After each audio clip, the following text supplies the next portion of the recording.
di mana Jokowi ber-KKN itu Ya. belum ada informasinya. KKN-nya di seluruh Indonesia dia.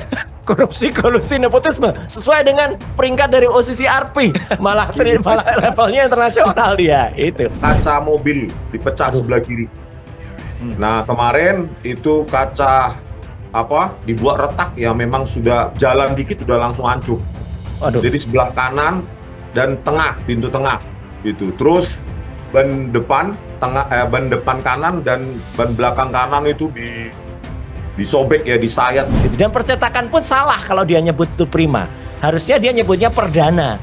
Itu perdana itu yang ada di utara Selokan. Dia dalam Bare. Tapi perdana pun, benar Bang Rismon, sahabat TN semua ya. Perdana itu belum punya yang namanya mesin laser waktu itu. Jadi secara administratif ini pun sudah kacau. Betul. Makanya saya berani bilang 11.000 triliun % palsu, Pak. Halo Sobat TN, ketemu kita di Open Minded. Permasalahan keabsahan ijazah sarjana milik mantan Presiden Joko Widodo alias Jokowi yang diterbitkan oleh Universitas Gadjah Mada Yogyakarta rupanya masih meriuhkan ruang-ruang perbincangan publik, utamanya di jagat maya. Warta terakhir, tim penasihat hukum dari Jokowi bilang mempertimbangkan untuk membawa persoalan ini ke ranah hukum kepada sesiapa yang dinilai, ditengarai, melanggar ranah privasi seorang Jokowi. Itu kira-kira yang akan kita bincangkan di siniar kita kali ini.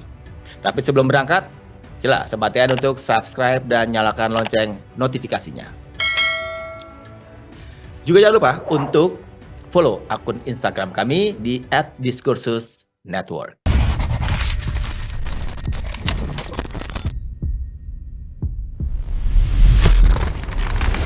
Sobat TN, sekarang saatnya saya perkenalkan narasumber yang akan membuat diskusi ini jadi seru.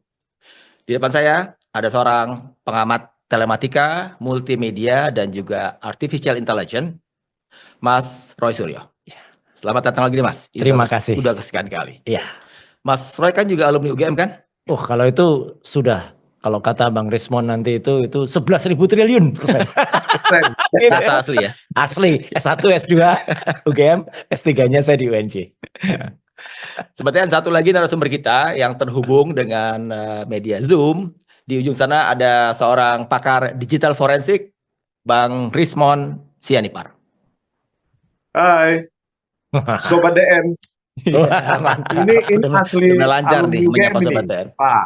Asli, kalau saya asli alumni UGM. Itu penting. Setuju, harus.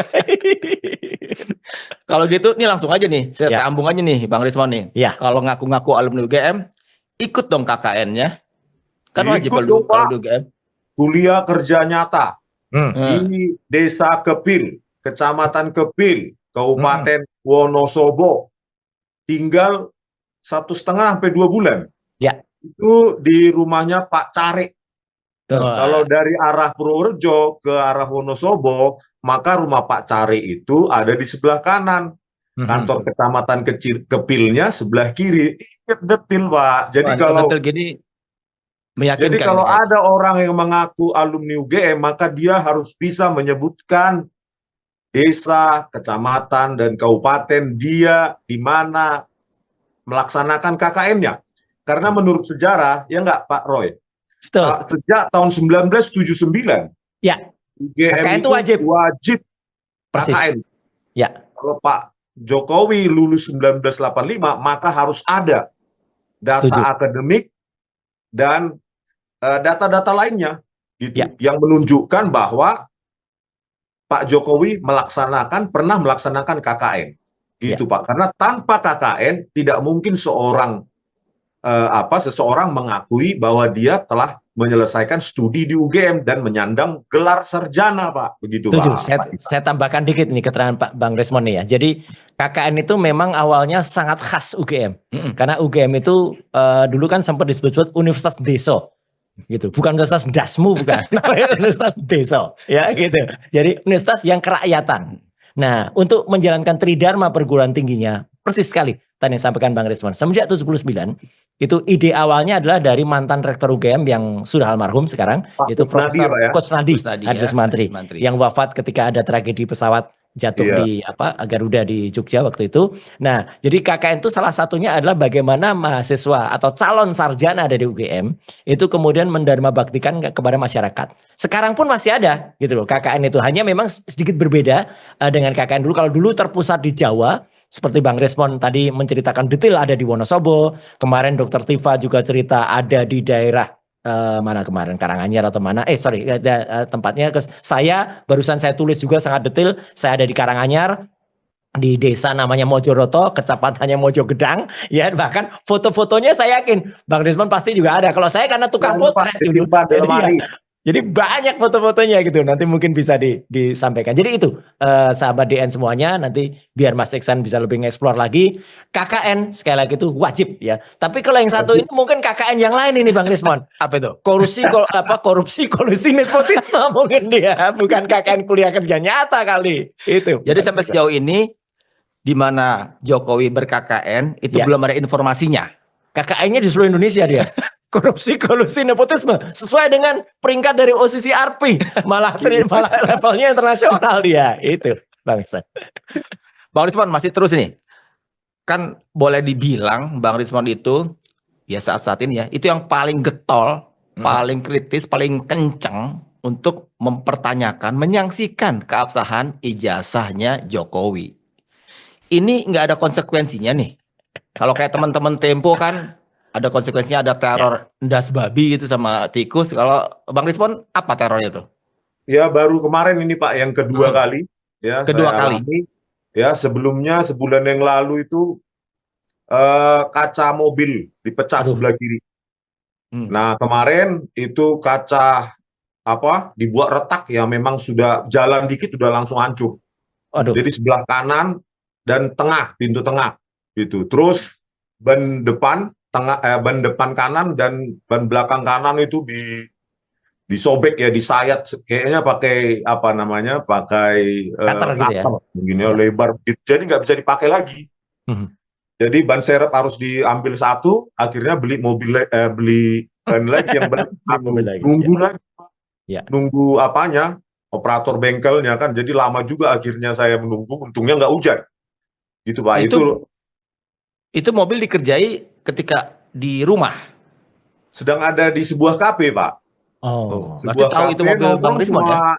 Saya datang setengah 12 ya, mungkin setengah 12, pulang setengah 2 ya. Jadi cuma 2 jam kayaknya sudah dikutip begitu loh. Jadi tahu posisi saya di mana. Dan sayangnya CCTV itu tidak mencakup ke luasan dari parkir di mana mobil saya berada. Dan banyak mobil Pak di sana Pak, banyak yang elite lah, kayak mobilnya Pak Roy kan. Nah mobil saya yang diincar ini, gitu. Nah dari pattern itu, pola itu, berarti saya sudah dikuntit selama ini, sampai kebiasaan saya pun sudah tahu, gitu Pak. Ini mengingatkan kita pada Bang Rismon, mengingatkan sahabat kita juga dari Tempo kan, Husein Abri Dongoran. Itu juga kaca mobilnya 2 kali juga dipecah, gitu. Jadi ini menurut saya negara ini kemana gitu? Negara harus hadir nih. Ada seorang ahli yang kalau menurut saya sangat berjasa terhadap Republik ini ya, Bang Rismon. Tapi kemudian malah dikerjain kayak gini gitu loh. Teman-teman Tempo juga medianya juga sangat berjasa, membongkar sangat banyak. Sampai dengan kita ngobrol sekarang ini, ya. Itu kan nggak ada tindak lanjutnya gitu loh. Itu kan aneh banget tuh Bang Iksan. Gitu. Kalau semacam ini terjadi. Bang Rismon lapor nggak? Ya percuma Pak, lapor Pak. Kenapa percuma? Ya kan sejarahnya banyak. Iya, nanti kehilangan 2 ban bisa kehilangan sampai seserep-serepnya nanti malah gitu kan. Bang Rismon, terusin lagi dikit. Tentang korelasinya dengan kepakaran, bidang kepakaran Bang Rismon nih, digital forensik. Jadi sekarang apa yang jadi fokus Bang Rismon untuk ijazah Jokowi yang disangsikan itu, apanya gitu? Kalau memang itu wilayahnya teknikal banget, bolehlah dicoba untuk diredaksikan dengan bahasa yang awam supaya sobat TN di luar sana juga bisa lebih paham gitu Bang. Apanya? Oke Pak Ihsan, jadi pertama kan kita mengamati ketika Pak Dekan ya, konvers itu menunjukkan kan skripsinya, terus terbuka itu lembar pengesahan. Betul. Langsung kita punya insting gitu. Ini bukan teknologi tahun 1985 ini, lembar Persis. pengesahannya itu. Ya. Gitu. Itu tahun berapa Bang Rismon ketika Dekan itu Itu tahun memperlihatkan itu? 2022, Pak. Oh. Ya, 2022. Sedikit Bang Resman, saya benarkan juga. Sebelumnya sudah ada Bang Resman itu tahun 2020. Tapi artinya 20, Pak ya. betul, ya 2 kali sebelumnya. Tapi teruskan dulu Bang Resman, nanti saya tambahin. Nah, ketika dibuka sedikit diintip gitu lembar pengesahan itu, insting saya karena saya kan pakai tahun 1990 saja, saya pakai Unix, saya pakai DOS, saya pakai Macintosh, semua saya pakai, Pak. Jadi di situ kan pada saat itu, waktu saya 94 saja, masih what you see is what you get. Yes. Apa yang tertampil di monitor ketika dicetak, ya itu yang tertampil, Pak. Ya. Nah, ketika saya lihat itu tepi-tepinya kan saya download, terus saya periksa frame demi frame, saya periksa tepi-tepinya, lengkungnya, bergerigi atau enggak. Ini sudah confirm, ini bukan teknologi tahun 1985. Kalau kita bedah lagi, teknologi cetak saat itu untuk personal use ya Pak ya, itu cuma ada dot matrix. Betul, LX 800 dulu. LX 800 Pak ya? Iya, atau Micronic lebih apalagi MX 100. misalnya dot matrix SG10 buatan Jepang 1985.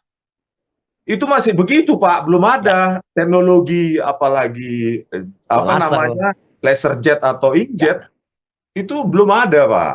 Apalagi diakui oleh Pak Dekan saat itu katanya kepercetakan prima. Nah, iya. Nah, itu gimana ceritanya? 1986 baru berdiri.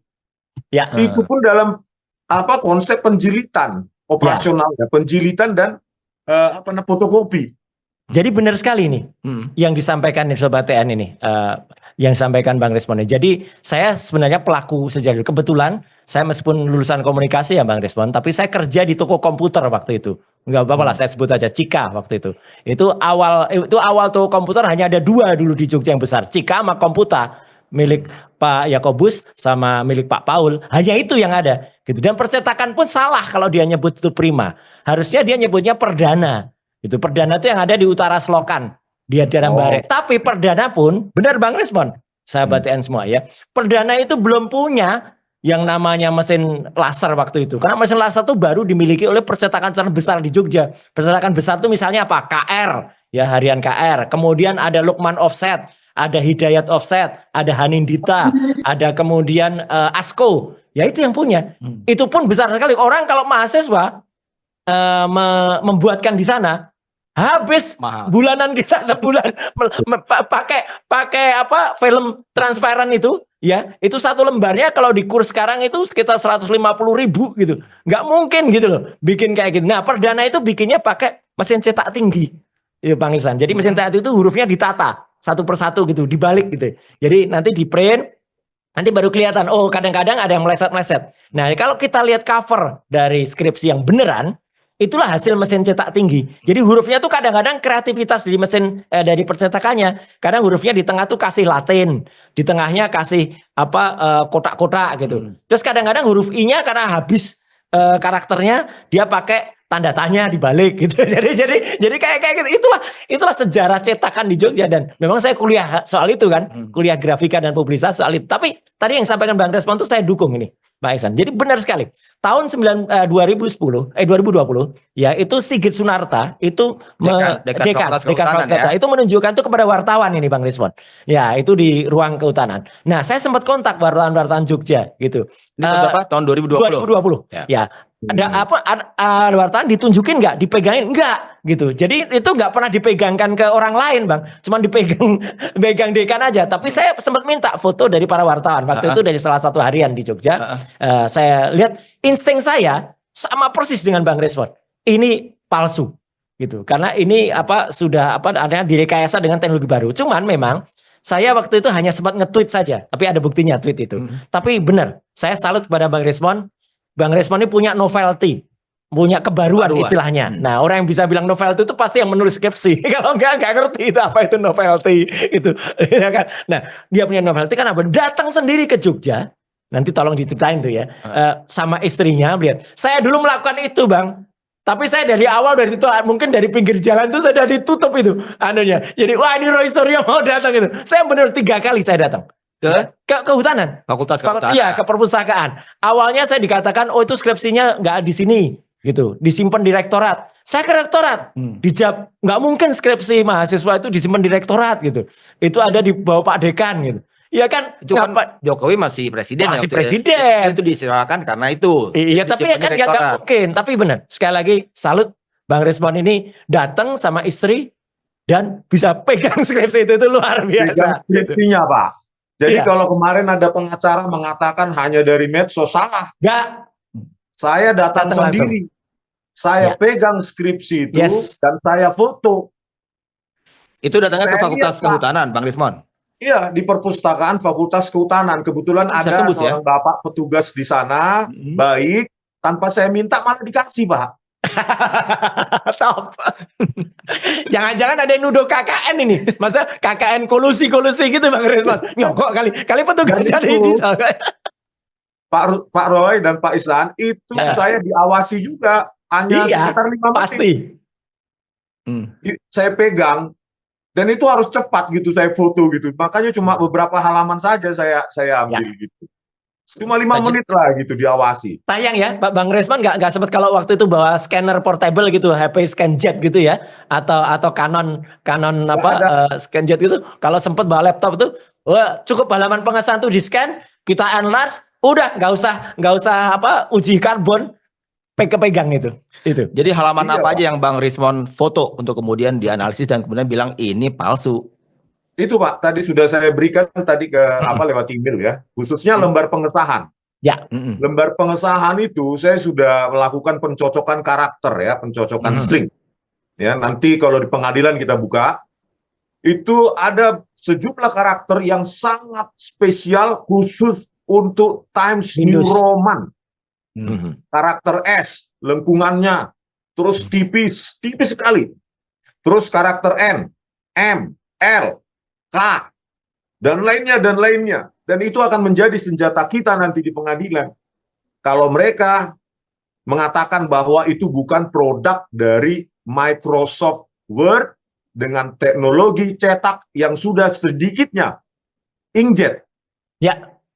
Sedikitnya inkjet itu, Pak. Karena pattern dari dot matrix itu 16 kolom. Titik-titiknya itu setiap karakter itu 16 Kelihatan kolom. Itu Ya. bisa kita deteksi, Pak. Ya. Patternnya masih kelihatan. Nah, makanya lembar pengesahan ini di samping tidak ditandatangani, di samping tidak ada tanggal, tidak ada lembar pengesahan untuk dosen penguji. Jadi secara administratif ini pun sudah kacau. Betul. Makanya saya berani bilang 11.000 triliun % palsu, Pak. Iya, jadi apa yang terjadi teknologi waktu itu seperti yang katakan Bang Resmon ini, kalau saya dulu waktu lulus waktu itu 91 itu pun itu 91 loh ya. Jadi artinya 6 tahun setelah Jokowi dikatakan lulus dalam tanda kutip tadi, ya. Itu pun teknologinya baru ada mesin laser jet itu 2 ya. Itu pun mahal sekali, itu harganya semobilnya Bang Resmon itu gitu loh gitu. Harganya waktu itu. Jadi nggak mungkin kita bisa beli. Nggak mungkin ada masalah. Itu pun saya waktu itu bukan nyuri-nyuri, saya minta izin kepada atasan saya di toko komputer itu untuk nyetak halaman itu. Dan itu pun nyetaknya kalau nggak dengan Word, Bang Resmon, itu ada dulu WordStar yang memang dibuat khusus untuk laser jet, yaitu WordStar 6 gitu. Karena kan WordStar 5.5 itu. Tapi itu pun beda dengan Microsoft Word ya gitu hasilnya. Karena WordStar 6 itu scalable-nya ya, scalabiling font-nya itu beda. Jadi ini memang dari MS Word. Jadi MS Word yang ada memang MS Word yang tahun 92 itu adalah MS Word 3.1. Itu setelah Windows 2000 keluar Windows 31 gitu. Pak Roy, itu WordStar tahun berapa itu? WordStar 6 itu saya lulus. Itu nah, kalau kita 91. lihat sejarah lahirnya WordStar itu kan WordStar 4 itu yang paling banyak dipakai. WordStar 4 itu rilisnya 1987, Pak. Betul. Terus WordStar 3 1982. Setuju. Yang kemungkinan kalau dipakai Ah, berarti text processor atau word processor berarti word perfect Iya. word star 3. Persis. Dan dulu Word Star adalah 3. dulu zaman kita itu belum populer buat Star. Rata-rata orang pakai WP, pakai Word Perfect atau pakai C-Writer dulu. Yang banyak dipakai Nah, kalau mahasiswa itu kita banyak bicara pakai C-Writer. pakai word perfect, maka Nah, word lain lagi. perfect 3 rilis 1983, Ya, word perfect 4 1984. Berarti setuju. kemungkinan itu yang dipakai. Iya, Dan satu lagi Pak, misalnya argumentasinya, oh bukan pakai operating system DOS, IBM PC, misalnya pakai Macintosh, iya. itu ada Nggak, MacWrite 4.5, itu ah. 1985. Dan Ya, itu tidak ada font yang namanya Times New Roman di situ. persis. Dan gini, ini pembicaraan waktu itu di Gajah Mada ini, Mas Iksan. Anak UGM tuh nggak populer pakai Macintosh. Terlalu elit pakai Macintosh itu gitu loh. Pakainya tuh ya DOS, PC DOS atau MS DOS. Nggak ada yang pakai Mac OS karena waktu itu toko komputer yang jual Macintosh di Jogja itu Komputa itu yang datang itu jangankan mahasiswa ya, orang-orang yang datang ke sana tuh yang elitis semua gitu. Jadi bayangkan suasana Jogja waktu tahun 90 atau tahun 85 terutama. Itu benar-benar bisa percetakan hanya ada satu perdana itu ya. Itu pun juga masih mesin cetak tinggi yang tadi saya tulis. Bukannya ada 2, satu lagi apa? Satu lagi Sanur. Sanur. Sanur itu belakangnya apa Prima.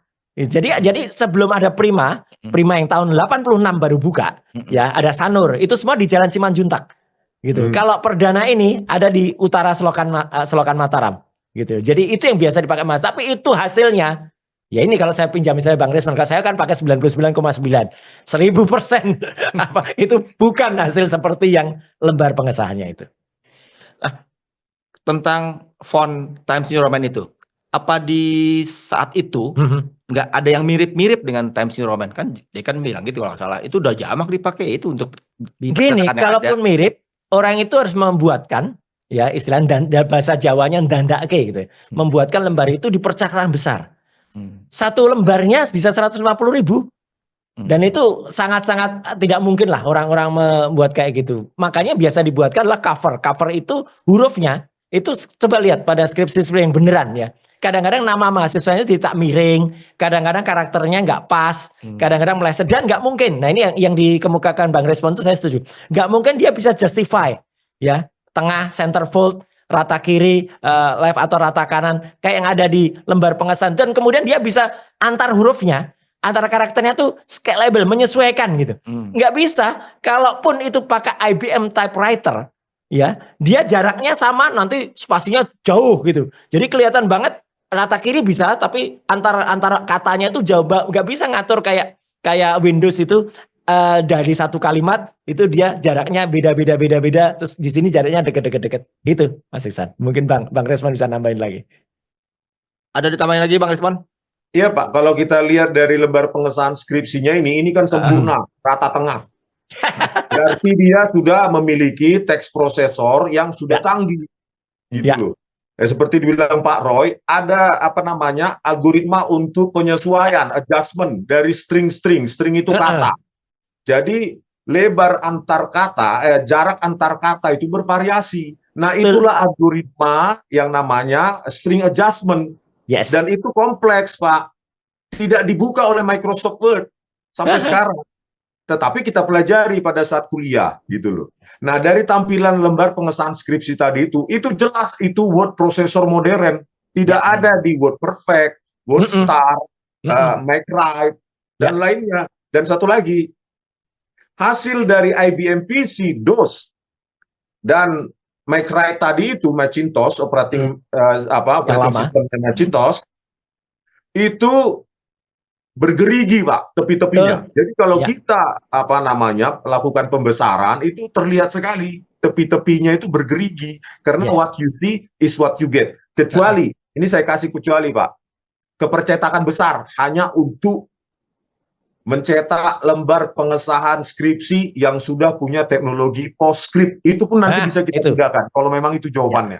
Ya, jadi Adobe PostScript yang disampaikan oleh Bang Rismon ini itu memang cara percetakan untuk kemudian itu digunakan misalnya kalau dia menggunakan Mac ya, Macintosh itu sistemnya Adobe PostScript. Itu hurufnya memang huruf yang sangat detail, tapi sekali lagi mahal banget gitu loh. Mahal banget. Jadi biasanya kalau masa itu kepercayaan perdana ya, sekali lagi bukan Prima.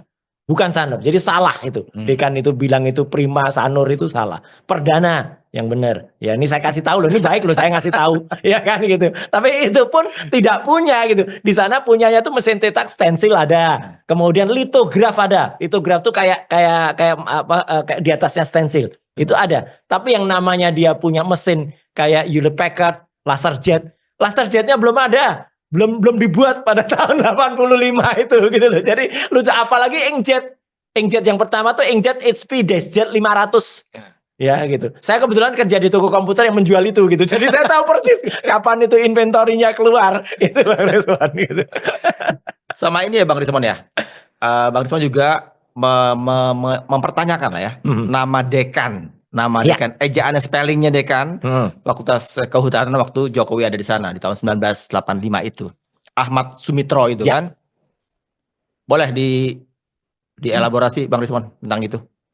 Sebelum ke pembimbing utama Pak ya, coba Ya. kita kembali lagi ke pembimbing, katanya kan Pak Insinyur Kasmujo. Pengakuannya Pak Jokowi di UGM. Tetapi kan setelah kita periksa dan saya foto juga di prakatanya skripsinya, nama Pak Kasmujo tidak ada di lembar pengesahan maupun di prakata ucapan terima kasih. Di situ kan sudah bermasalah sebenarnya. Pak Jokowi mengaku datang dibentak atau di apa Pak? Datang. Betul, dengan berkali-kali. Ucapan terima kasih pun tidak ada. Di lembar pengesahan skripsi juga tidak ada. Situ udah bermasalah. Nah, berikutnya kaitannya dengan nama pembimbing utama itu Pak. Nah, Pak Profesor Dr. Insinyur Ahmad Soemitro di lembar pengesahan skripsi Yang Joko tertulis Widodo. Soemitro ya. Soemitro Pak ya, Profesor Dr. Insinyur Ahmad Soemitro. Sementara dari putrinya Ibu Aida Greenberry, nama bapak saya adalah Sumitro. Profesor Dr. Insinyur Ahmad Sumitro dengan Su. Bapak bisa bayangkan dosen dulu Pak, nama itu salah tulis Pak. Ya. Dibentak Pak. Zaman saya saja masih seperti itu. Apalagi zaman dulu. Benar. Ini yang disampaikan ini benar Bang Isan. Bisa-bisa waktu Jokowi datang ke UGM waktu itu ya, ketika dia mengenalkan Pak Kasmujo, dia langsung dimarah-marahin kalau benar itu dosen pembimbingnya, namanya tidak ditulis di situ. Udah pasti marah. Ini malin kundang ini gitu, ya kan? Jadi pengkhianat. Tapi memang jangankan Profesor Ahmad Sumitro, Pak Rismon dan Bang Isan. Ini publik pun mencermati. Jokowi itu kelahiran berapa? 61 kan? Iya. Ya. Harusnya namanya dia sekarang kalau orang panggil itu bukan Joko Widodo, tapi Yoko Widodo. Mana ada huruf J ditulis? Iya kan? Huruf J ditulis. Teman-temannya DJ semua. The Joko semua gitu loh. Bahkan dalam kasus yang dibawa oleh TPUA ya, yang di sidang itu yang Joko siapa yang katanya tim pembela ulama dan aktivis ya. Itu pun nama DJ yang katanya mau dipinjem apa dibeli ijazah SMA-nya, ini yang ijazah SMA, itu pun DJ, bukan J. Jadi sejak kapan dia menuliskan Joko itu pakai J? Jadi ini kayak Ahmad Sumitro ini menarik juga nih nanti untuk kita olah gitu loh. jadi nggak ada anak kelahiran 61 yang menulisnya pakai J. Kalaupun disesuaikan ijazahnya semua katanya pakai J semua. Mulai dari ijazah SMA gitu. Berarti apa? Akta kelahirannya. Nah sekarang cek lagi. Dia punya nggak akta kelahiran? Di akta kelahiran ada nggak tertulisnya nama itu? Nah, tapi kembali lagi ke Ahmad Sumitro tadi. Betul kata Mas Rismon. Jadi itu sudah diperkuat. Pak Isan, Pak Roy, ya. Tambahan. Ada lembaran buku terbitan tulisan Pak Ahmad karangannya Prof. Ahmad Sumitro. Itu di biografinya ya. Kalau kita menulis buku kan kita yang menyuplai biografi. Penerbit itu kan tidak tahu Pak kita. Dan nggak mungkin kita nulis salah huruf nama kita kan gitu. Jadi Profesor Ahmad Sumitro di situ pakai SU juga. Dan dia mengatakan dia adalah dekan yang menjabat tahun 1983 sampai 1986 Pak. Itu biografinya Pak Ahmad Profesor Sumitro. Dr. Insinyur Ahmad Sumitro. Nah, inilah nanti yang data-data yang perlu kita verifikasi pada tanggal 15 April ini. Ya. Siapakah yang menjabat dekan pada tanggal persis 5 November 1985, di mana apanya Tertulis ijazah di skripsi maupun itu. lembar pengesahan tersebut dikatakan dekannya adalah Profesor Dr. Soenardi Prawiro Atmojo. Ojo. Kalau ini sudah, kan sebagai dekan banyak menandatangani Pak, ribuan. Ya. Kalau ini sudah kita dapat satu dokumen saja yang mengatakan 1985 dekannya adalah Bapak Profesor Dr. Insinyur Ahmad Sumitro, bukan Soemitro. Clear, udah selesai. Selesai Pak. Nggak perlu Iya. teknologi memeriksa teknologi font, teknologi printing, paper ink dating analisis, paper dating radiokarbon analisis, itu selesai Pak. Satu itu saja. Iya, satu lagi. Jadi sebenarnya UGM ini kalau saya agak mengelus dada gitu ya. Sepeninggal Profesor Ahmad Sumitro, ya. Jadi setelah beliau meninggal, UGM melakukan ralat. Yang ini kalau saya sebagai keluarganya, saya sebagai putrinya Pak Ahmad Sumitro pasti marah-marah. Jadi setelah beliau wafat, Pak Ahmad baru diralat gitu. 13 tahun Pak ya. 13 tahun sudahnya baru diralat. Kalau dekan itu dan urutannya jadi nggak bermutu gitu loh. Enggak, artinya gini, Pak Ahmad Sumitro, kemudian ada dekan lain nama nyempil di tengah-tengahnya, terus Prof Ahmad Sumitro lagi. Ini sangat jarang terjadi. Ada dekan kembali lagi jabat setelah kemudian satu periode di tangan dekan yang lain.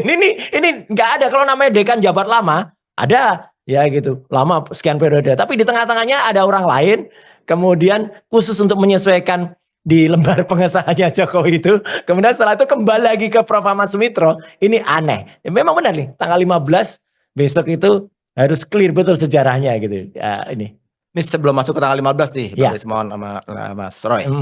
Saya masih penasaran juga kabar-kabarnya soal fotonya yang tertera di ijazah, kan pakai kacamata tuh.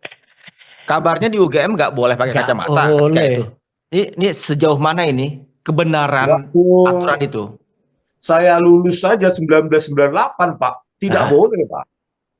Teman-teman yang berkacamata ya harus dilepas. Ya. Karena memang kan secara ilmiah ya, key points atau otot-otot di mata kita ini itu sangat penting untuk identifikasi. Jadi basisnya adalah basis ilmiah untuk melarang itu, bukan untuk alasan fashion atau mungkin sebagian mengatakan akibat blitzing ya Pak ya, kamera tersebut. Ya, flare Tetapi itu. Ya, sebenarnya itu basisnya ilmiah. Ya. Otot-otot di sekitar mata yang mengelilingi mata kita, batang hidung, ya, kelopak dan segala macam itu sangat penting untuk identifikasi, untuk menghindari masalah hukum berikutnya. Itu basisnya ilmiah untuk melarang itu. Makanya saat itu mungkin Pak Roy ingat ya Pak ya, bahkan yang pakai jilbab aja pun dilarang saat itu. Nggak boleh. Jadi itu harus lepas kacamata waktu itu dulu memang benar. Iya. Hijab pun waktu itu nggak boleh.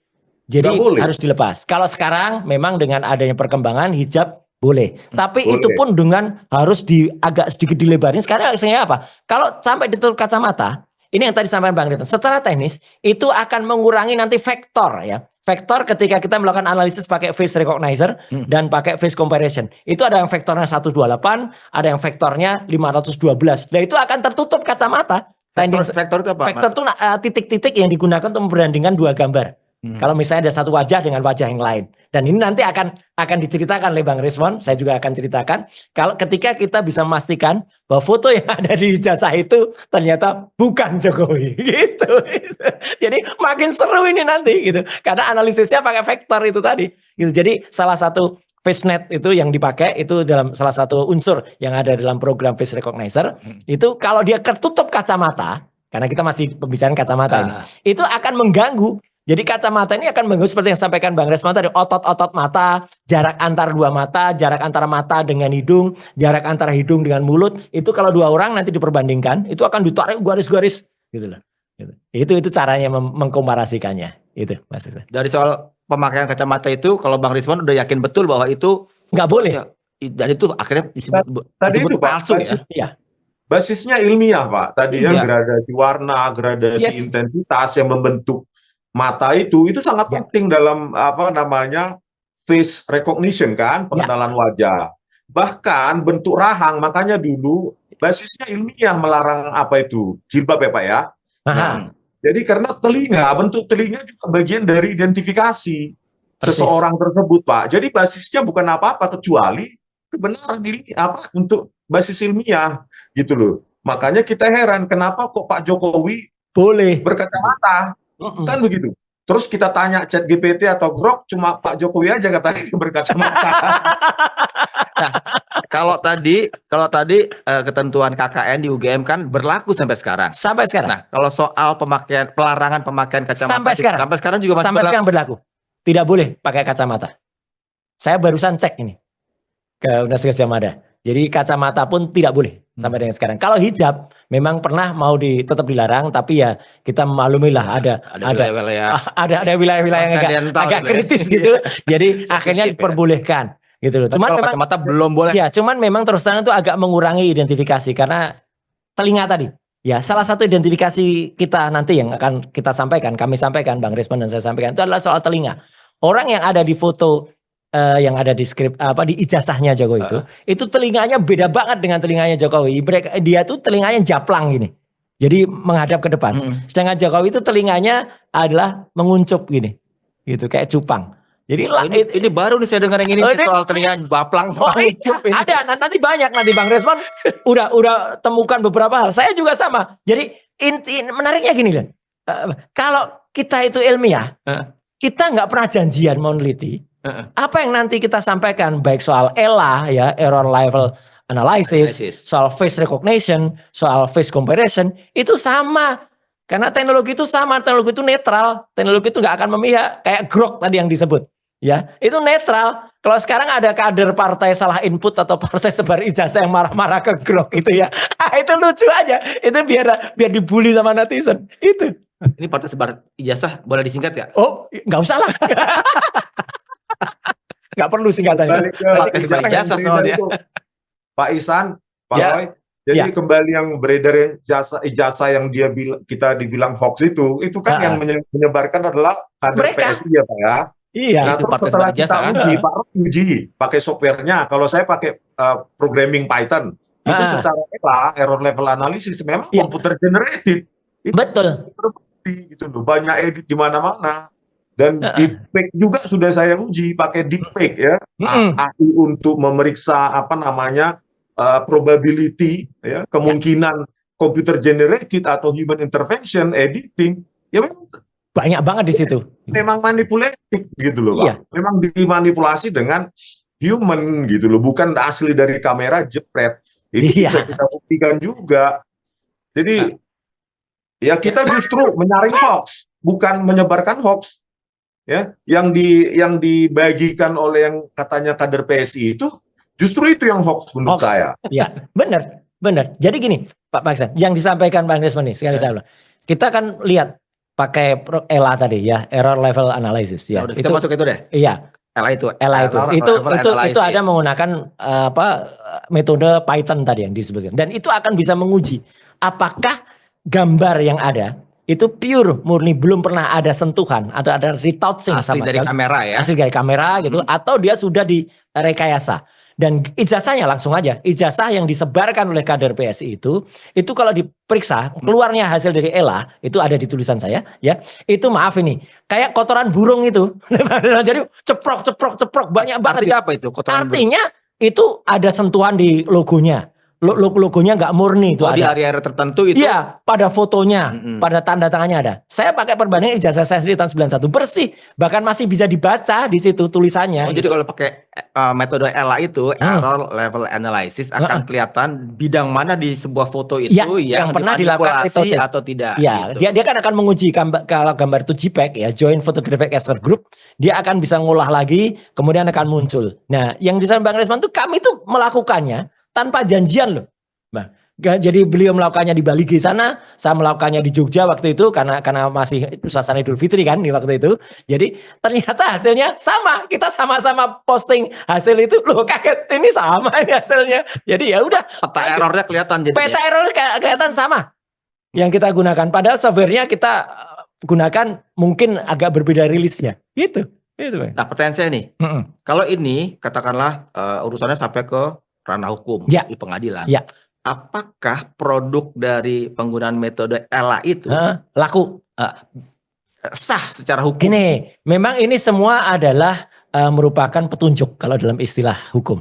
Artinya petunjuk ya. Tapi sekarang semua pun sebenarnya di sidang kita itu rata-rata juga pakai petunjuk. Nah, ini Bang Rismon bisa ketawa ya. Dari kepolisian saja yang kita pakai ini adalah kita software yang berbayar. Polisi aja kadang-kadang pakai yang gratisan aja laku. Gimana itu Bang Rismon? Gimana Bang Rismon? Iya, kalau kita berada di sisi polisi, Pak, apapun software bisa, Pak. Gitu. Tapi apakah udah ada katakanlah jurisprudensinya bahwa hasil dari peta error yang diproduksi oleh metodologi ELA itu memang sah untuk sebagai, namanya hukum itu harus mengikuti zaman, harus mengikuti teknologi. Sebelum ada undang-undang ITE di pasal 5 ayat 1-nya, bukti elektronik itu tidak dikenal. Tapi setelah ada undang-undang ITE yang kebetulan saya ikut membuatnya, Undang-Undang Nomor 11 tahun 2008 direvisi jadi Undang-Undang Nomor 19 tahun 2016, revisi lagi jadi Undang-Undang Nomor 1 tahun 2024, itu semuanya akhirnya sekarang bisa dengan syarat tidak boleh kemudian kalau misalnya ini dokumen disebarkan oleh kader partai sebar ijazah tadi, itu misalnya disebarkan, itu nggak laku, itu kalau hanya pakai print outnya saja. Itu harus ketemu linknya, harus ketemu filenya, file mentahnya, metadatanya. Nanti bisa, nanti Bang Rismon bisa cerita soal metadata itu, gitu loh. Gitu. Maksud saya juga sering cerita soal metadata, EXIF filenya. Nanti kalau ketemu EXIF filenya juga bisa ketahuan nanti itu di-create tahun berapa, dibuat pakai komputer apa, gitu Bang Rismon ya. Itu senjata di sidang aja itu Pak nanti Pak. Ya siap. Itu jadi artinya Pak, kaitannya tadi ini. Pak Ihsan, Pak Roy, kaitannya dengan ELA tadi itu, kalau bicara software, sebaiknya dibuka saja open source idenya untuk melakukan itu. Jadi ELA itu kita memetakan sebaran kompresi data untuk region-region di dalam citra digital tersebut. Dapat kok itu, gampang kok. Gitu. Ya, jadi ada yang misalnya kalau dalam sebaran kompresi di wilayah citra digital itu ada yang BPP-nya tinggi, ada yang BPP-nya terendah, misalnya ada yang 8 bit per pixel, ada yang 2, ada yang 10. Nah, itu sudah indikasi kuat terjadinya editing, bisa ditempel, bisa dikaburkan, diperterang dan segala macam Gitu Pak Ihsan sedikit. Jadi gini Pak Ihsan, saya percaya. Jadi yang disampaikan Bang Rismon ini memang ELA itu bisa detek. Kalau misalnya foto tadi, ya foto yang ternyata nanti akan kita bahas foto itu. Foto itu resolusinya nggak sama, dot per inch-nya nggak sama, DPI-nya nggak sama. ELA ini akan tahu gitu loh. Jadi misalnya ijazah itu tadinya itu misalnya dia hanya 200 dot per inch. Kemudian fotonya yang ditempel kemudian agak ditambah atau dia lebih tajam gitu ya. Dia 300 kali 300 dpi gitu misalnya. Nah, itu akan nampak dan di ELA ini saya harus jawab sama dengan kesimpulan Bang Rismon, nampak di situ. Jadi foto itu memang bukan aslinya ada pada ijazah itu. Gambar logo UGM-nya juga bukan ada di situ. Gitu. Jadi itu pun kalau dilihat betul, itu sebenarnya agak meleset gambar logo UGM kalau dibandingkan dengan ijazah saya tahun 85. Jadi nabraknya di tulisan ijazah sama tulis logo itu beda dikit itu. Kalau analisis Mas Roy dengan ELA itu kan kalau orang awam tadi kan digampangkan kelihatan seperti gambar yang itu bercak-bercak kotoran burung. Nah, kalau yang dari analisis ELA dari Bang Rismon kan pakai software yang beda kan? Tapi hasilnya sama sih. Silakan Bang Rismon. Sama Pak, computer generated artinya ya human. Karena dia tidak seragam di sana sini gitu. Kalau yang seragam saja, dia misalnya yang asli DPI-nya ya atau BPP-nya bit per pixelnya ya 8 ya 8 gitu. Kalau sudah ditambahin berarti itu editing kan gitu. Nah, potensi atau indikasi sebaran-sebaran tadi itu dapat di wilayah-wilayah, region-region yang diduga diedit. Sebelum Pak, biar jangan lupa saya kembali lagi ke lembar pengesahan dulu Pak. Iya, boleh. Paling apa? Nah, tadi kan sudah kita jelaskan bahwa di lembar pengesahan skripsi Pak Joko Widodo itu tidak ada tanggal dilakukannya pengujian. Dan tidak ada lembar pengesahan skripsi. Makanya saya bilang lembar pengesahan dosen penguji. Saya bilang tanpa tanda tangan dosen penguji. Nggak boleh. skripsi itu sama dengan toilet paper. Isi toilet. Terus Pak, nah saya dapat kiriman video nih Pak Roy dan Pak Ya. Isan. Ya. Ya, di situ sudah saya kirim dengan Mas Roa. Hmm. Itu ada atas nama Sri Dominingsi, Hmm. ya, lulus 1985. Hmm. Sigit Hardwinarto, Ya, lulus Kehutanan 1985. itu Profesor, baru itu. ya, Profesor Cetaknya baru. Tas Mulawarman, Mm-mm. Dirjen Planologi Kementerian Lingkungan Hidup dan Kehutanan, Ah. terus komisaris di PT Pupuk Kaltim, komisaris di PT Inalum. Terus Ya. ada lagi orang bernama Edi Trianto, Aha. lulus tahun 1985. Lembah Edianto, lulus tahun 1984. Tahu nggak Pak Isan? Lembar pengesahan skripsi Kosong. mereka kosong. Kosong. Kosong Pak. Tanpa tanda tangan pembimbing, penguji, maupun dekan UGM loh Pak.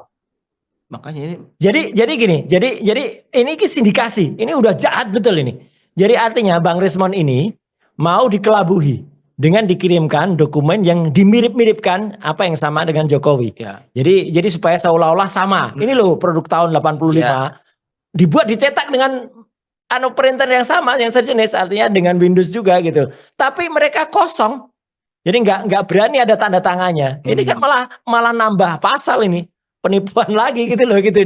Dan orang-orang yang disebut itu ya selamatlah untuk mereka ya Bang Rismon. Mereka sekarang udah dapat posisi yang bagus lah gitu, masing-masing. Ada yang komisaris, ada yang posisi apa gitu. Kayak itu hadiahnya untuk mereka-mereka itu gitu. Jadi memang bener ini kasus ini gede banget ini. Bukan hanya rekayasa pada ijazah seseorang, tapi ini melibatkan maksudnya oknum ya, oknum institusi, karena nanti akan melibatkan database UGM pada repositorinya, kemudian melibatkan juga pada naskah-naskah yang ada pada skrip itu, dan juga nanti melibatkan pada orang-orang yang kemudian nanti ada di balik itu. Tapi kalau tadi makanya kan kita challenge, ayo KKN bisa direkayasa nggak gitu loh. Kalau KKN bisa direkayasa agak pusing dia. Harus merekayasa desa atau kayak gambar yang saya kirim ketika saya KKN. Nah sekarang orang mau merekayasa itu mungkin agak susah lagi cari gambar Pak Harto dan Pak Darmono gitu. Karena waktu backgroundnya. Iya di backgroundnya, karena ketika saya KKN gambarnya itu gitu. Tahun 90-an. Tahun 85 sebelumnya lagi, jadi lebih susah lagi gitu. Tapi itulah, nggak ada teknologi yang nggak ada rekayasa atau nggak ada kejahatan yang sempurna itu. Pak Roy, ada lagi. Pak Daihatnya Pak Joko Widodo. Iya itu. Fronojiwo. Ya, Pak Fronojiwo itu dapat posisi Komisaris Independen PTPN 14 luar biasa. Kita juga ingin lihat nanti kepada minta Kampus kepada Bu Ova Emilia ya kalau bersedia menerima kita tanggal 15 April ini untuk menunjukkan skripsi dari yang katanya teman-teman yang kemarin itu, saya temannya Pak Jokowi, saya ininya Pak Jokowi, saya ininya Pak Jokowi gitu loh Pak. Iya, setuju. Oke, harus bersedia dong, karena kita menelisik skrip ijazah dari orang yang bukan sembarang ini. Orang yang 2 periode memimpin Indonesia, begitu Pak Istan. Nah, saya potong sebentar Bang Rismon. Saya mau kasih tahu ke Sobat TN bahwa pada tanggal 15 April 2025, itu berarti sekitar 5-6 hari dari podcast ini diproduksi, itu ada gerakan bahwa Bang Rismon dan teman-temannya akan, dalam tanda kutip saya bilang mungkin berkunjung atau menggeruduk, saya nggak tahu apa yang disebutnya gitu kan, ke kampus UGM, ya kan, untuk persoalan ini, untuk mengklarifikasi macam-macam, ya kan. Itu yang barusan diceritain sama Bang Rismon sebentaran, gitu kan. Sekarang saya mau nanya ke Bang Rismon nih, dengan rencana tanggal 15 April ke kampus UGM, itu akan bertemu dengan rektorat, dengan rektor Profesor Ova Emiliana dan Ova Emilia, terus kan dekan Fakultas Kehutanan, ya. Terus siapa lagi yang itu kan birokrasi kampus. Adakah sudah ada jaminan untuk ketika kesana rame-rame gitu kan bisa bertemu dengan para pejabat di kampus tadi itu, Bang Rismon? Infonya tim TPUA sudah ini kok Pak, sudah bersurat ke baik ke UGM maupun ke Pak Jokowi. Jadi sudah ada pemberitahuan. Nggak tahu sudah ada balasan atau enggak. Mungkin Pak Roy bisa Ya, tapi tidak pun atau belum pun ada balasan, Bang. Paling enggak saya bisa menyebutkan tiga nama lah. Dr. Rismon Hasihullan, Sianipar. Saya sendiri, Roy Suryo. Dr. Tifa Usia, Yanuma, atau Dr. Tifa. Kami itu lulusan UGM asli. Masa anak UGM lulusan asli nggak boleh berkunjung ke kampus ketemu rektor? Itu kan nggak masuk akal gitu loh. Jadi kan istilahnya kalau nih halal bihalal silaturahmi, ya udah ya kita datang santai, masa nggak diterima gitu loh. Jadi agak aneh gitu kalau itu katakanlah nanti ada hal tertentu gitu. Kalau kunjungan berikutnya yang sekarang sudah mulai dia pasang kuda-kuda akan diterima hanya oleh kuasa hukum lah, itu nanti jadi debatable. Tapi kalau ke kampus Universitas Gadjah Mada, tempat kami dulu menempuh ilmu asli ada di sana gitu ya gitu. Ya, ini kan nggak mungkin kalau nggak boleh, tapi setidak-tidaknya nanti akan kita cek lagi, Bang Ihsan, apakah surat resmi dari TPUA itu akan sudah ada jawabannya atau belum. Tapi kalaupun nggak ada jawabannya, kita tetap datang berkunjung ke kampus. Apa salahnya? Saya juga barusan ke kampus tahun lalu ya, ketika kita melakukan niti laku jalan bareng gitu ya, itu bersama. Di situ ada juga Pak Basuki, ada juga Mas Ganjar, ada alumni-alumni yang lainnya, itu alumni asli pasti ada. Kita juga barusan datang ke kongres atau rapat kerja Kagama ya, dan kami selalu datang. Gitu, kalau lulusan UGM asli datanglah gitu, gitu. Jadi nggak ada ketakutan gitu untuk datang. Gitu. Tapi kan di sana akan minta apa tadi tuh? Minta diperlihatkan skripsi segala macam. Itu kan sensitif area itu kan kalau buat soal hari-hari ini gitu, Bang Rismon. Mas Roy? Ya, menurut saya gini, sebelum nanti tambahin Bang Rismon. Ya itu kan sebenarnya tanpa diberitahu. UGM pasti sudah mengetahui kita akan datang. Untuk apanya juga tahu. Untuk apanya juga tahu, gitu loh. Jadi jangan nanti pada saat kita datang, mereka akan ngeles dengan pemberitaan sekarang. Saya agak curiga ini ada pemberitaan yang agak dipush nih Bang Rismon. Perhatikan nggak? Sekarang UGM lagi mempush seorang guru besar yang terlibat melakukan kekerasan seksual kepada 13 mahasiswinya. Ya, itu dipush banget itu. Padahal itu peristiwanya Januari. Jadi udah beberapa bulan yang lalu. Ini apa-apaan gitu loh. Mas Roy mau bilang ini pengalihan isu. Ya, saya harus bilang begitu, gitu loh. Jadi ini kayak gini kan nggak, kalau yang serius banget Pendita dari UGM. Kenapa Pendita dari UGM nggak? Oh, kita terima dengan tangan terbuka ini, lulusan-lulusannya membanggakan kampus gitu. Iyalah, gitu kan? Kan apa siapa nggak bangga dengan misalnya teman-teman tadi ada Dr. Tifa, ada Bang Rismon gitu.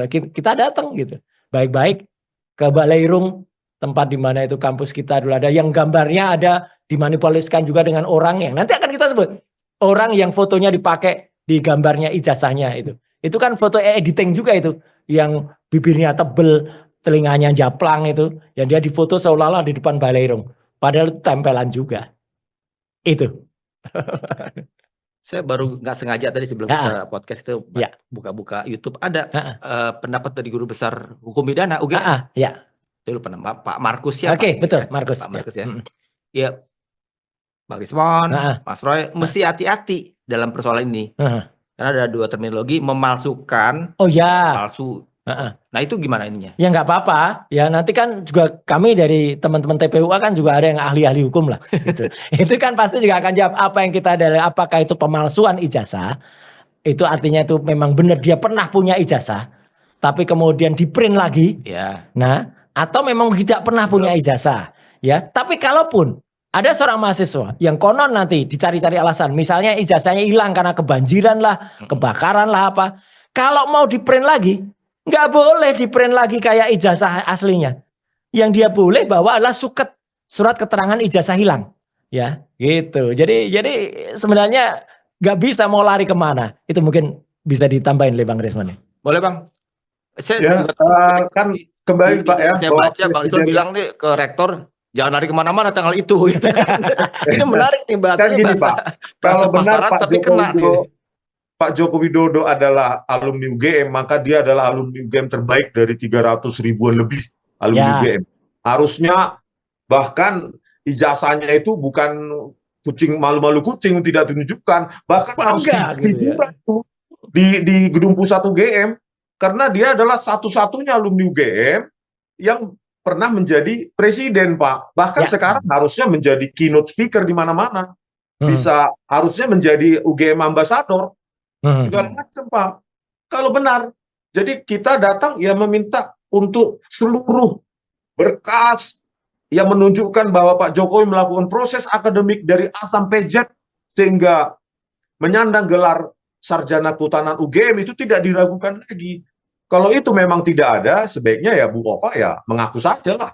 Karena teknologinya sudah tidak sesuai. Kesesuaian teknologi sesuai dengan waktu. Makanya saya bilang teknologi itu terikat dengan ruang dan waktu. Itu Persis. Pak. Iya. Gitu, Tapi Pak. benar ini yang disampaikan Bang Resmond ini, Mas. Jadi artinya apa? UGM itu kan ya minimal setidaknya kan harusnya bangga ya. Itu betul bahwa Jokowi itu kalau memang benar dia lulusan UGM itu pasti sangat dibanggakan. Orang dan prestasi tertinggi. Orang dan prestasi tertinggi kedua yang dimiliki oleh UGM adalah Profesor Budiono. Ya, Prof Budiono itu adalah juga dia menjadi wapres. Ya, tapi Prof Bud jelas betul kalau ada acara resmi seperti yang tadi saya sebut ya, kalau enggak itu Niti Laku, kalau enggak itu Raker, UGM hadir gitu, atau misalnya ada sidang guru besar gitu ya karena beliau profesor ya datang. Tapi yang lain kan ada juga Menko yang dari UGM itu juga pasti kelihatan lah di acara-acara resmi gitu ya. Saya selalu melihat gitu ya, ada banyak teman-teman yang maaf ini pernah jadi menteri gitu ya, dari UGM itu ya kita dengan bangganya kan gitu dan kita dengan sukanya itu untuk datang ke kampus gitu karena disitulah persis seperti yang tadi Bang, kita tuh diminta untuk ngasih kuliah umum. Kita diminta untuk kasih stadium general ya. Saya ngasih kuliahnya umumnya kalau enggak di kampus saya di Visipol, di komunikasi, saya juga ngasih di kedokteran, di public health ya, tempat saya S2 ada di situ. Bahkan terakhir juga saya ngasih di magister manajemen. Jadi arti di Fakultas Ekonomika dan Bisnis. Jadi artinya kan hal kayak gitu. Itu lazim dikatakan Bang Resmond pun saya kira ini juga sangat-sangat layak untuk kemudian diundang oleh UGM gitu loh, gitu untuk memberikan materi-materi kayak gitu. Jadi artinya, nah apalagi nih orang nomor 1 gitu loh, bekas orang nomor 1 Indonesia Bang Resmond, gitu loh. Masa belum pernah kita dengar selain dia pernah ya waktu itu ex officio ya selaku presiden waktu itu, tapi selaku alumni gitu, itu kan nggak jangankan di UGM ya, kita kalau sekolah bener. Ya, Bang Ihsan, itu kan saya juga masih selalu diminta untuk ngasih materi misalnya di sekolah saya, di SMA 3, Padmanaba di Jogja. Atau bahkan di SMP 5, Pak Witikra, sampingnya itu di Kota Baru itu Bang Resmond. Itu sekolah saya. Masih sampai sebulan yang lalu saya masih ngasih materi di sana. Gitu. Artinya kita kan memang diakui sebagai seorang alumnus. Bang Resmond saya kira juga pasti juga mendapatkan hak yang sama gitu loh. Artinya sampai beliau mengajar itu sampai mengajar di Mataram ya gitu. Tapi kalau kita rekam jejaknya, mungkin Bang Resmond juga sekali 2 kali kalau berkunjung ke Jepang pasti juga akan memberikan materi di university. Mana dulu Bang Resmond di Jepang? Yang tempat Bang Resmond ini. Nah itu. Jadi itu kalau asli pasti begitu Bang Ihsan gitu. Itu enggak usah repot-repot, masyarakat pasti juga tahu. Itu Bang Ihsan. Pertanyaan terakhir. Ini Jokowinya udah tidak lagi menjabat. Nah, udah mantan, udah warga biasa. Bekas. Saya menyebutnya bekas. Ya. Jadi apa pentingnya sih masih ngejar-ngejar soal ijazahnya Jokowi ini gitu kan? Oke, sebelum nanti tambahin Bang Resmond. Sangat penting. Kita jangan sampai pernah punya catatan buruk ya. Bahwa ada orang yang pernah menjabat sampai dengan 5 kali yang katanya itu diperiksa. Ya 5 kali itu apa? 2 kali wali kota, sekali gubernur, 2 kali presiden. Dan itu lolos kalau misalnya ijazahnya itu benar-benar tidak asli. Ijazahnya palsu. Ini kan parah banget gitu loh. Apa pentingnya? Ini bisa jadi presiden, bisa jadi jurisprudensi juga. Jangan-jangan nanti kayak bahasa pepatah Jawa, ya kacang mongso ninggal no lanjaran.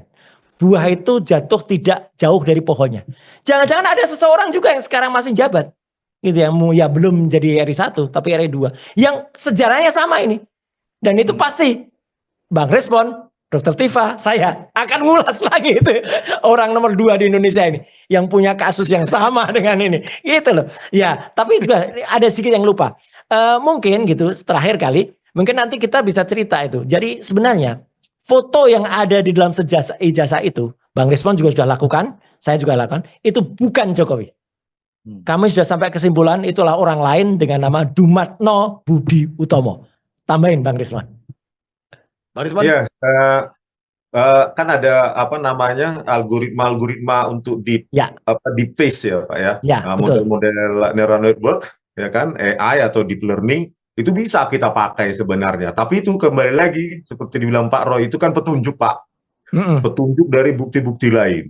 Jadi itu bisa menambahi keyakinan kita bahwa memang itu lebih mirip ke Pak Dumatno ya presentasinya ya, bahkan saya mendeteksi itu hampir 80%. 80 sampai 90% Ya, itu miripnya dengan salah satu model ya, itu face recognizer atau face model deep recognition. learning untuk face recognition ya, Ya, pakai berbasis AI.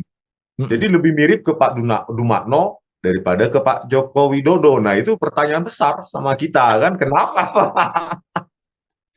Terus Ini pertanyaan kaitannya terakhir. dengan tadi Pak, kejujuran akademik Pak. Setuju.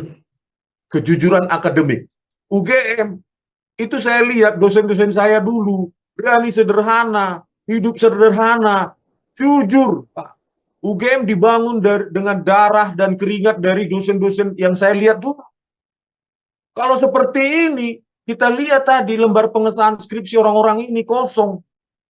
Itu sudah menggadaikan integritas, moralitas UGM yang dijaga oleh dosen-dosen yang saya kenal dulu. Berani mereka hidup sederhana, naik motor sampai pensiun. Mobilnya juga mobil yang dibeli pada saat sekolah saja di luar negeri, dari Amerika, Prancis, Jepang. Itu sampai pensiun Pak. Itu saya lihat Pak. Nggak ada mereka duit. Dosen-dosen saya dulu di Teknik Elektro UGM itu no money Pak. Yang penting mereka hidup berkecukupan dengan gajinya, melihat mahasiswanya berguna bagi Ibu Pertiwi ini. Itu Pak tujuan hidup. Nah, itu yang tidak saya terima dalam konteks ijazah dan skripsi palsu ini Pak. Nah, ini kan sekarang peristiwa sudah terjadi nih yang Anda berdua yakini ini palsu segala macam dengan segala macam tadi alasan dengan keilmiahan tadi kan. Dan sekarang, ilmu pengetahuan nggak mungkin bohong loh ya. Salah mungkin, tapi ilmu pengetahuan itu nggak mungkin bohong. Tapi kalau orang bisa aja bohong. Dan Bang Risman tadi cerita betapa integritinya dari para dosen-dosen yang senior itu. Nah, sekarang kita bawa ke zaman yang sekarang, era yang sekarang. Apakah kalau ini terjadi betul, peristiwa yang palsu ijazah ini betul, apakah Anda berdua alumni UGM ingin bilang bahwa UGM sekarang itu katakanlah takluk dari atas kekuasaan? Ya, itu yang jangan sampai terjadi. Jadi bahwa kondisi dosen sekarang tentu jauh lebih sejahtera daripada zaman dosen kita dulu. Tapi kan kita bicara ini skripsi seseorang yang diluluskan oleh UGM konon di tahun 85 gitu loh. Jadi mindset kita jangan kemudian kalau nanti ada yang jawab, oh dosen sekarang sudah kaya, udah gini, rumah udah mewah, Anda nggak ngikuti. Iya itu sekarang. Tapi kan jangan sampai kemudian mindset UGM yang tahun 85 dulu ya, dan UGM itu dibentuk tahun 49 yang benar-benar itu kampus perjuangan, kemudian dirusak oleh pikiran-pikiran yang kemudian membuat kemewahan. Memang sudah ada suara-suara itu, UGM kok agak berbeda ya gitu. Tapi menurut saya makanya kita kembalikan lagi marwah dari UGM itu, dan makanya kita nanti juga akan sama-sama gitu loh. Kalau misalnya kalau ke sana ya kita sama-sama nyanyi waktu kami mahasiswa Gajah Mada semua. Nah itu jadi kayak gitu tuh menggetarkan jiwa kita gitu loh. Itu Mas. Coba Bang Risman apa? Saya udah dapat kode-kode nih untuk closing. Tapi saya ingin harus ada satu pertanyaan. Ada closing dulu nih Bang Risman. Satu pertanyaan. Ini kasus katakanlah menyangsikan ijazahnya Jokowi kan bukan kali ini aja terjadi. 2002 dan 2003 ada Bambang Trimulyono, ada Gus Dur, itu kan ujungnya pidana. Nah, bukankah ini katakanlah ancaman pidana itu juga bisa terjadi pada Mas Roy, pada Bang Rismon? Ya gentar nih. Bang Rismon dulu, saya tak tambahin. Wah, kalau saya Pak, sepanjang apa yang saya katakan sesuai dengan basis ilmiah yang saya tekuni, tidak pernah gentar. Kemarin baru diteror, tidak pernah gentar. Jadi sepanjang, makanya saya bilang secara administratif akademik saja, ini sudah terbukti bahwa ini palsu, Pak. Belum teknologi, belum uji kertas, uji tinta, font, dan segala macam. Tidak mungkin seseorang bisa lulus tanpa ada tanda tangan dosen penguji, Pak. Terus yang menguji siapa, Pak? Itu mungkin seminar, Pak. Jadi perjuangan jalan terus ya, Bang Risman ya? Ya, dan bukan hanya tidak gentar. Saya pun pernah dipidanakan. gara-gara nama saya dulu disebut akan dihadirkan selaku ahli dalam ijazah palsu. So saya dikasih kasus yang sama sekali tidak bermutu. Tapi nggak apa-apa, itu adalah perjuangan kita. Itu ditulis kemarin oleh Damai Hari Lubis ya. Sebenarnya saya nggak mau cerita itu, pengen cerita orang lain. Ini Roy Suryo dibidanakan sebenarnya gara-gara ijazah palsu dulu, gitu loh. Terus nanti ijazah palsunya Jokowi, gitu. Karena nama saya mau disebut waktu itu. Nah, tapi sekali lagi gini, sepanjang saya Dr. Rismon, ya kemudian Dr. Rifa dan yang lain-lain ya, termasuk teman-teman ada Pak Rizal Fadilah, ada Bang Egy dari TPUA dan yang lain-lain berjuang, ada Bang Kosinudin segala. Menurut saya ya kita tetap pegangnya. Memang kita bukan jumawa sok berani Mas, gitu. Tetap kita berlindung di balik Allah Subhanahu Wa Taala, di balik Tuhan yang Maha Kuasa. Ya insya Allah yang kita lakukan ini benar, sesuai dengan ilmu, sesuai dengan pengetahuan, sama seperti Bang Rismon. Itu. Baiklah. Banyak sekali yang udah diberikan dua narasumber kita ini. Jadi saya harus bilang terima kasih Mas Roy untuk segala informasinya, perspektifnya juga Bang Rismon. Terima kasih dari jauh-jauh disempatkan untuk Zoom supaya ini lebih terang. Jadi Sobat TN, kalau Anda katakanlah masih remang-remang atau malah nggak tahu sama sekali, bagus ya untuk tonton ini pelan-pelan. Karena argumentasi ilmiah yang disampaikan oleh kedua narasumber itu yang jadi basis untuk mereka berjuang terus. Yang menarik tentu saja kita tunggu tanggal 15 ketika Bang Rismon, Mas Roy dan teman-teman yang lain yang sepemahaman tentang ini akan menggeruduk, berkunjung, bersilaturahmi ke kampus UGM. Kita tunggu hasilnya bagaimana. Jadi lagi-lagi kalau Anda mau paham betul tentang duduk soal perkara keabsahan ijazah Jokowi, tonton ini. Berkali-kali lebih bagus. Dan juga saya ingatkan untuk terus pantang di Diskursus.net karena kami adalah media terverifikasi Dewan Pers. Saya atas nama para narasumber juga berpamitan dulu. Sampai di sini. Tapi